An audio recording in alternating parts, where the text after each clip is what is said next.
Today we are expecting 14,400 doses of the COVID-19 vaccines, the AstraZeneca, which has been procured through the Pan American Health Organization and our revolving fund. This is a very important, momentous occasion here in Jamaica because Jamaica is the first country in the Caribbean to receive the COVAX vaccines, all the 14,400 doses.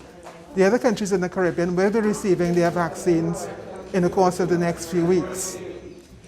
In terms of the concerns expressed by a number of persons, of course we understand that persons are concerned because this is a vaccine which has just been introduced recently, even though the research for the vaccine has been undergoing for many, many years.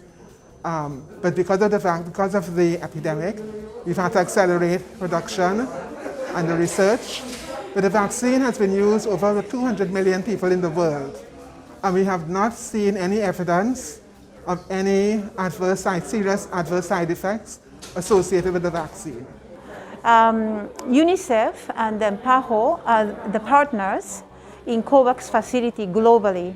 So we are very happy to receive the first dose of the COVAX vaccination here in Jamaica.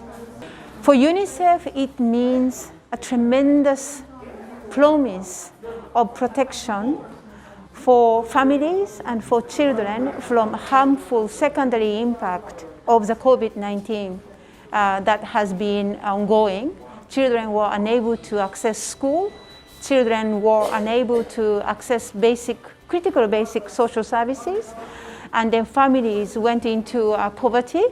So it is very important for us to have this historic moment so that families can recover from this COVID situation. And I think vaccination brings an important answer for the current devastating impact of the COVID in Jamaica.